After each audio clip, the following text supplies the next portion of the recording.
दोस्तों इस वीडियो हम देखने वाले हैं इग्नू की ओवरऑल अपडेट्स के बारे में। न्यू सर्कुलर भी इग्नू ने रिलीज़ किया, उस पर भी बात करूंगा, ओवरऑल अपडेट दूंगा। साथ ही कुछ बच्चों ने एक कमेंट की थी कि सर डीईसी जो रिपोर्ट है उसके बारे में एक बार विस्तार तरीके से बता दीजिए, उस पर भी बात करूंगा। साथ ही लास्ट डेट ऑफ एक्सटेंशन की ऊपर भी बात करूंगा। साथ ही एग्जामिनेशन फॉर्म में जो एरर शो कर रहा है उसका सॉल्यूशन क्या है उस पर भी मैं बात करूंगा। इस वीडियो को ध्यान से कंप्लीट जरूर देख लें, आप सभी को सारी ही अपडेट यहाँ पर इग्नू की ओवरऑल मिल जाएंगी।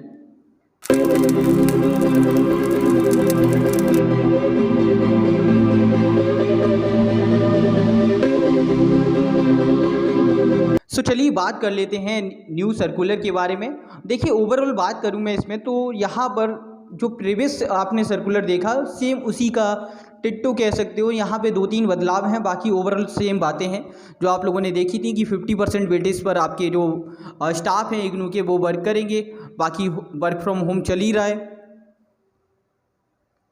और यहाँ पे क्राउडेड की बात की गई कि ऐसे एरिया से बचें, स्ट्रिक्टली कोएबिटेट, और जो एंट्रीज़ हैं उस पर भी बैन लगाने की बात कही गई। और कई सारे पॉइंट हैं जो ऑलरेडी हम कवर कर चुके हैं, तो इसमें ऐसा कुछ नहीं है जो आपके लिए स्टूडेंट्स के लिए ज़्यादा इंपॉर्टेंट हो। बस 2-3 बातें हैं कि अब जो ऑफिसेज हैं वो ओपन होना स्टार्ट हो चुके हैं, तो आपकी वर्क थोड़ी तेज़ी से देखने को मिल रहे हैं। जैसे रिजल्ट की अपडेट तेज़ी से आ रही है अब, और आपके ग्रेड कार्ड भी अपडेट किए जा रहे हैं, रीएवोल्यूशन का रिजल्ट भी है, और कई सारी अपडेट्स और हैं। जैसे काउंसलिंग क्लासेस तो ऑलरेडी चल ही रही हैं, और अगर किसी को क्लासेस के संदर्भ में इश्यू आ रहा है तो आप लोग जो टेलीग्राम ग्रुप है उसे ज्वाइन कर सकते हैं, उसमें आपको सारे ही नोटिफिकेशन मिल जाएंगे।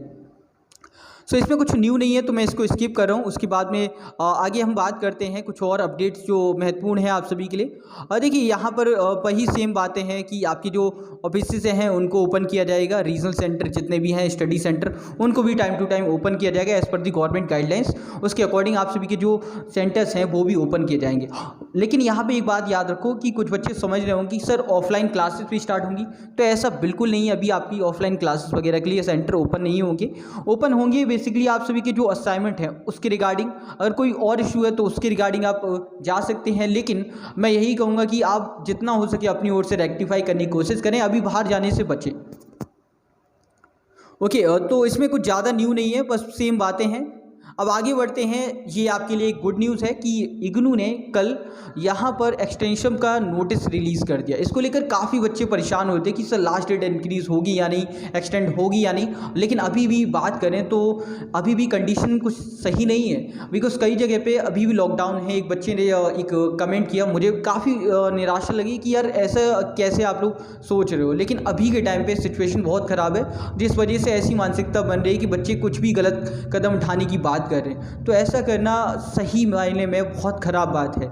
आप लोग इन सभी से बचें, जितनी भी नेगेटिविटी, जितनी भी नकारात्मक बातें उन सभी से बचें, ताकि आप लोग सही तरह से सुरक्षित रहें, सेफ रहें, अपनी तैयारी करते रहें। देखिए लास्ट डेट एक्सटेंड हो चुकी है, और असाइनमेंट के संदर्भ में बता दूं, अगर किसी बच्चे को जेन्युइन प्रॉब्लम आती है, असाइनमेंट सबमिट नहीं कर पाता लास्ट डेट से पहले, तो उसको टाइम दिया जाएगा। वो टेंशन बिल्कुल ना ले। जैसे मान लीजिए आपकी सिटी में लॉकडाउन लग गया, आपकी आरसीज ओपन है बेशक, लेकिन आप नहीं जा सकते, तो उस कंडीशन में आप बाद में सबमिट कर पाएंगे, आपकी वहां पर कोई गलती नहीं है। ठीक है, देखिए लास्ट टाइम हुआ क्या कि इग्नू ने 15 डेज और एक्स्ट्रा दिए थे, कहा था कि ऑफलाइन आके आप सबमिट कर सकते हैं अपने जेन्युइन कारण के साथ में, तो वहां पर आप कर सकते हैं, कोई इशू नहीं आता।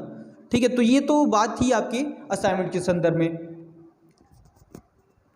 उसके बाद में एग्जामिनेशन फॉर्म की जहाँ तक बात है, लास्ट डेट इंक्रीज़ कर दी गई है, लेकिन एक इशू देखने को मिला फीस एडजस्टमेंट का।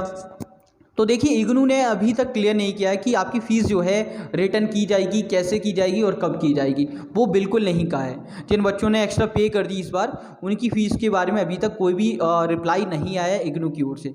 तो आप लोगों को वेट करना होगा, अपनी तैयारी करते रहें साथ ही साथ। बाकी जैसे ही अपडेट आएगी आप सभी को मैं इन्फॉर्म कर दूँगा। चलिए नेक्स्ट पॉइंट की ओर बढ़ते हैं जो आपके लिए इम्पोर्टेंट है, उस पर भी हम बात कर लेते हैं। यहाँ पे आप देख पा रहे होंगे एग्जामिनेशन फॉर्म के बारे में। देखिए पहली बात तो यहाँ पे आप लोग समझ रहे होंगे कि लास्ट टाइम जब नोटिस आया था उस टाइम पे अपडेट नहीं किया था, लेकिन उसके तुरंत बाद यहाँ पे अपडेट कर दिया गया था कि आपकी जो लास्ट डेट है वो एक्सटेंड कर दी गई है विदाउट लेट फीस। ठीक है। अब आप 30 जून 2021 तक अपनी जो एग्ज़ामिनेशन फॉर्म है उसे फिल कर पाएंगे।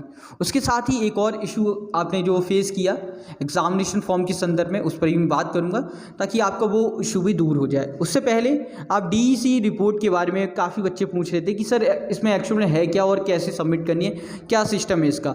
देखिए, इसके लिए अलग से एक पोर्टल है, ये उन बच्चों को करनी है जिनका दिसंबर 2020 के टर्म एग्जामिनेशन थे, उन्होंने उस टाइम पर नहीं की थी, तो उनको लेट फीस के साथ में, यानी कि लेट फीस आपकी 1000 रुपीज़ है, उसके साथ में आपको ये सबमिट करनी है।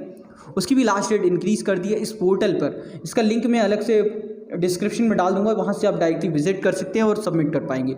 ये पूरा प्रोसेस है किस प्रकार से आपको करनी है। और एक और बात, यहाँ पर कोई भी कैंडिडेट अपनी असाइनमेंट या सिंपोजियम वगैरह सबमिट नहीं कर सकता, ये उसके लिए पोर्टल नहीं है, ये ओनली डीईसी रिपोर्ट्स के लिए है, तो वही कर पाएंगे। ओके, और ये हर एक का नहीं है, जिसका प्रोग्राम है उसी के रिगार्डिंग है। उसके बाद में एक सबसे बड़ा इशू आया एग्जामिनेशन फॉर्म में, फीस के संदर्भ में ऑलरेडी बात हो चुकी है। 27 मई का जो नोटिस था उसके बाद से ओवरऑल सिनेरियो क्लियर हो गया कि फ़ीस एडजस्ट कर दी गई बहुत सारे बच्चों की। लेकिन जिन बच्चों ने पहली फ़ीस पे कर दी उनके साथ में इशू ये हुआ कि उनकी फ़ीस के बारे में अभी तक इग्नू ने कोई बात नहीं कही है, तो इसमें समय लगेगा। जहाँ तक मुझे इग्नू के बारे में पता है तो इग्नू की ओर से हमेशा टाइम बहुत ज़्यादा निकाला जाता है, टाइम बहुत ज़्यादा वेस्ट किया जाता है, सही मायने में कहूँ तो, जैसे एग्जामिनेशन के मामले में देखने को मिल रहा है, क्योंकि ओवरऑल यहाँ पे समय पास किया जा रहा है। इसके संदर्भ में एक वीडियो में आपसे बात करूँगा कि एक्चुअल में सिनेरियो क्या चल रहा है एग्जामिनेशन के संदर्भ में। पहले बात करते हैं एग्जामिनेशन फॉर्म की। देखिए, एग्जामिनेशन फॉर्म में जनरली एरर क्या हो रहे हैं, 2-3 एरर हैं। एक तो कई बार सर्वर क्रैश हो जा रहा है, ठीक है, सर्वर क्रैश हो रहा है, और दूसरा उसके साथ में फ़ीस को लेकर इशू था जो ऑलरेडी मैं बात कर चुका हूँ। एक आ रहा है सेंटर का इशू, ठीक है, एक सेंटर को लेकर बड़ा इशू चल रहा है कि सर सेंटर ही नहीं मिल रहा, और एक इशू और आ रहा है कि सब्जेक्ट कोड शो नहीं कर रहे। तो अब देखिए, सब्जेक्ट कोड शो नहीं करे उसके लिए तो आपको ईमेल करना पड़ेगा, ठीक है, ईमेल आईडी मैं डिस्क्रिप्शन में डाल दूंगा, उस पर आप ईमेल करिए। और एक और पॉइंट, जिन बच्चों के साथ में ये इशू है कि सर सर्वर नहीं चल रहा, तो उस टाइम पर आप थोड़ी देर वेट करें, उसके तुरंत बाद या कुछ समय बाद दोबारा से प्रयास करें, आपका हो जाएगा। क्योंकि जनरली होता क्या है, यहाँ पर सर्वर क्रैश हो जाता है, एक साथ में कई सारे बच्चे करेंगे और इग्नू की सर्वर जनरली क्रैश होते रहते हैं, ठीक है। और उसके साथ ही जो एग्जामिनेशन फॉर्म का एरर है जिसमें सेंटर को लेकर है, देखिए एक गुड न्यूज़ ये है कि आप सभी के सेंटर को थोड़ा इंक्रीज़ किया गया है। एक न्यू लिस्ट आई है जिसके जरिए आप सभी कुछ न्यू सेंटर भी ऐड किए गए हैं, ठीक है। उसके साथ में काफ़ी बच्चों को बेनिफिट होने वाला है। और एक और बात यहाँ पे क्लियर कर दूँ, उन बच्चों के लिए जिनको इशू आ रहे सेंटर फिल करते वक्त कि कुछ एक एग्ज़ाम का दिखा रहा है लेकिन बाकियों का शो नहीं कर रहा, तो वो लोग पहले जो आपके ऐसे मतलब कि जो एरर वाले हैं उनको पहले फिल कर दो, फिर दूसरे एग्जामिनेशन फॉर्म फिल करो जिसमें आप वो सब्जेक्ट सिलेक्ट कर लो जो नियर बाई आपको सेंटर पे जो आपका फेवरेबल था उसमें आपको मिल रहे थे।